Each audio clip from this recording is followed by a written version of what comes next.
Problem number 36. ஒரு அசலானது 2 வருடத்தில் 9/4 மடங்காக ஆகுமெனில் அதன் வட்டி விகிதம் என்ன? ஃபர்ஸ்ட் நம்பர் ஆஃப் இயர்ஸ் கொடுத்துருங்க. ஆண்டு 2 ஆண்டுகள். ஓகே, இப்போ 2 ஆண்டுகளில் இதனுடைய வேல்யூ வந்து 9/4 மடங்காக மாறும். அதாவது இதனுடைய முதிர்ச்சி தொகை மெச்சூரிட்டி வேல்யூ வந்து 9/4 மடங்காக மாறுது. அப்போ P நமக்கு எவ்வளோன்னு தெரியாது. It is P is equal to X.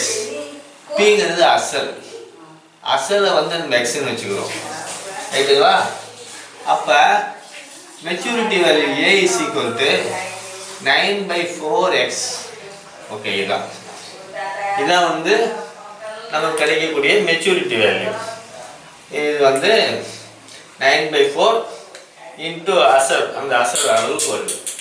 Okay, next step we know that A முதிர்ச்சி தொகை is equal to அசல் பிளஸ் தனி வட்டி. ஓகே, இப்போ நமக்கு வந்து அசல் எவ்வளவு? 9/4x or 9x/4 is equal to அசல் வந்து x plus simple interest. Okay, தனி வட்டி. இப்போ simple interest is equal to 9x/4 minus x. இதான் இதனுடைய simple interest. இதை simplify பண்ணா this is 4 9x minus x 9x 4x that is equal to 5x/4. இதுதான் வந்து simple interest. Simple interest வந்து இந்த value that is 5x/4.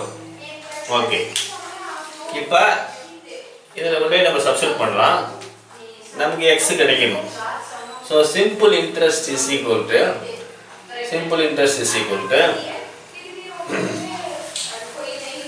5x/4. okay, that is equal to PRN divided by 100. Number of years கொடுத்துருக்காங்க 2 years, 2 ஆண்டுகள். Rate of interest நம்ம கண்டுபிடிக்கணும். P வந்து x. therefore simple interest is equal to 5x/4 is equal to x into r into 2 divided by 100. okay, இதை simplify பண்ணா 500x divided by 4 into 2 into x get cancel. so 500/8 is equal to r. that is the rate of interest.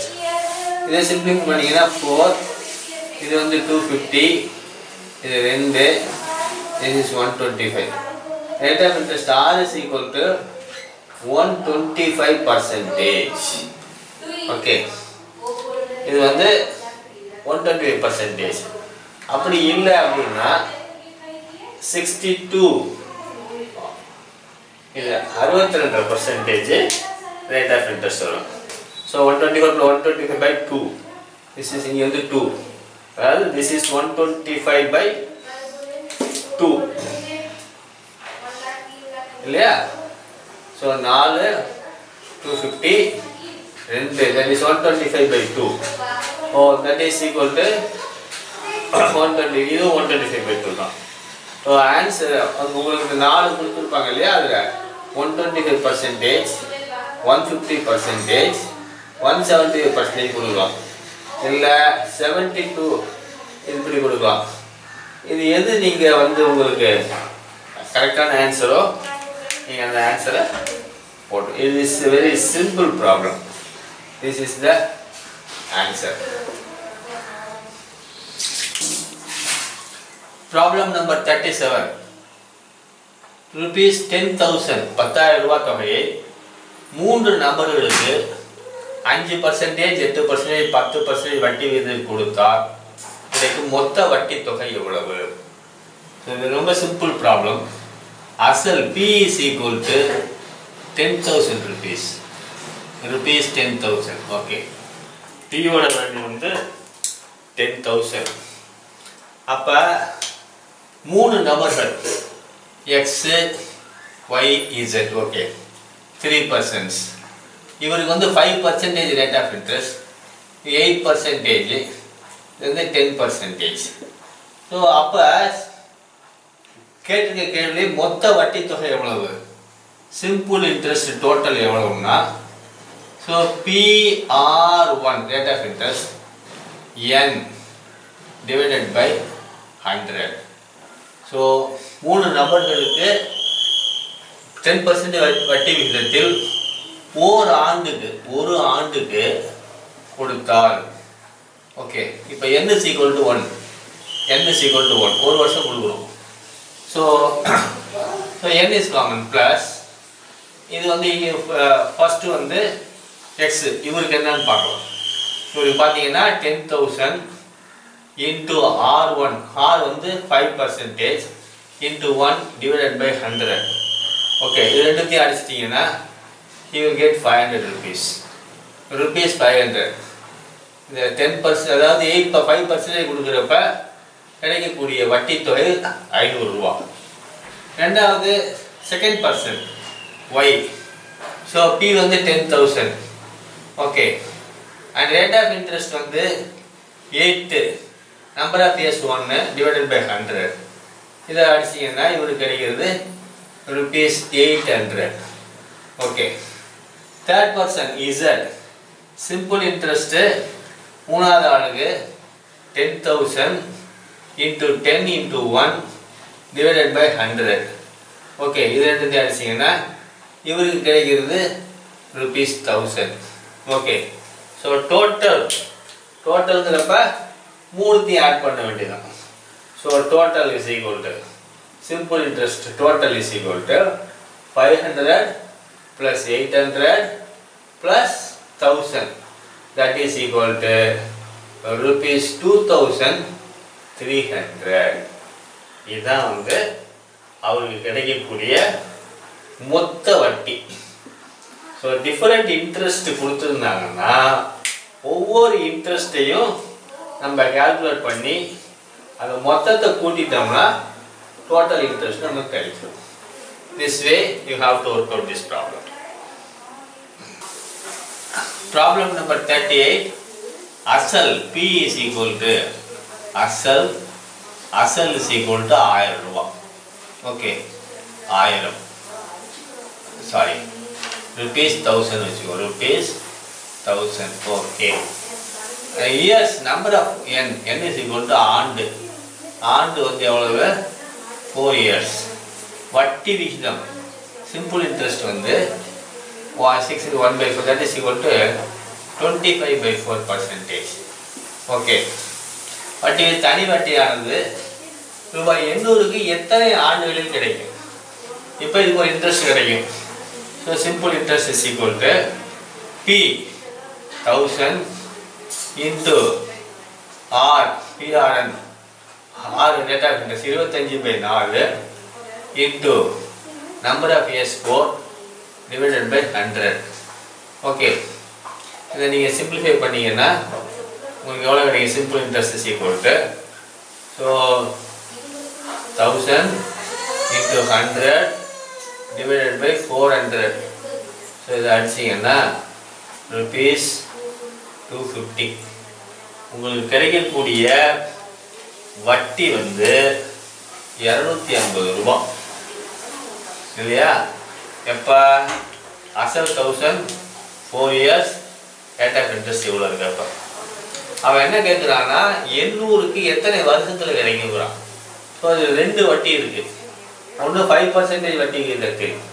So ஒரு வட்டி வந்து rate of interest வந்து 25/4. 25/4க்கு தான் கண்டுபிடிச்சோம் 250. அடுத்த rate of interest வந்து 5%. ஓகே, இப்போ N2 என்ன நம்ம கண்டுபிடிக்கணும். கண்டிஷன் என்னன்னா simple interest 1 is equal to simple interest 2. So PR1N divided, year வந்து சேம் தான், 4 years தான். So divided by 100 is equal to PR2 N1, இது N1 வச்சுக்கோ 4 வருஷம், வருஷம் நம்ம கண்டுபிடிக்கணும். This is N2 divided by 100. இப்போ இந்த P வந்து 1000, இது வந்து 25/4, இது 4 years 1000, இது கிடைக்கக்கூடிய வேல்யூ வந்து 250 rupees. ஓகே, இப்போ இது வந்து P வந்து 800. Here P is equal to 800. Rate of interest 5%. Okay, we have to calculate what is the value of N2. அப்போ இது வந்து 5. 5 into N2 divided by 100. இது அடிச்சீங்கன்னா, so this is 40 N2 divided by 250. So 250 by 40 is equal to N2. So you do 25 by 4. 25 by 4 is nothing but 24 1 by 4. So N2 whatever, that is equal to N2. So N2 is equal to 6,500. This is the answer. ₹800 5% வட்டியில் வேணும்னா உங்களுக்கு கிடைக்கக்கூடிய தொகை வந்து 6.5 வருஷத்துல ₹800. Problem number 39. ஒருவர் ஒரு சேமிப்பு திட்டத்தில் 3 ஆண்டுகள் 8% வட்டி விகிதத்தில் ஒரு திட்டத்திலும் 10% வட்டி விகிதத்தில் மற்றொரு திட்டத்திலும் சேர்ந்து அவர் பெற்ற வட்டி தொகை ₹5,400 எனில் அவர் செலுத்திய அசலை காண்க. வாட் இஸ் த பிரின்சிபிள் அப்படிங்கிறது தான். இப்போ நம்பர் ஆஃப் இயர்ஸ் கொடுத்துட்டாங்க, n is equal to 3. So இல்லையா, இப்போ வந்து இவர் வந்து let us say A அப்படிங்கிறத வச்சுக்குவோம். 2 திட்டத்தில் சேர்றாரு. திட்டம் 1 இது வந்து 8% interest, n is equal to 3 இல்லையா. அடுத்தது 2வது திட்டத்தில் 10% n is equal to 3. ரெண்டுத்தையும் இவருக்கு கிடைச்ச தொகை ரேட் ஆஃப் இன்ட்ரெஸ்ட் வந்து சிம்பிள் இன்ட்ரெஸ்ட் வந்து ₹5,400 இல்லையா. இப்போ ஃபர்ஸ்ட் வந்து P வந்து நமக்கு தெரியாது, P is equal to Xன்னு வச்சுக்குவோம். ஃபர்ஸ்ட் வந்து சிம்பிள் இன்ட்ரெஸ்ட் 1 ஃபர்ஸ்ட் திட்டத்தில் கிடைக்கக்கூடிய வட்டி PRN by 100, PRN divided by 100. P வந்து X, rate of interest வந்து 8, N வந்து 3 divided by 100, that is 24x divided by 100. 24 இது ஒரு வந்துச்சு.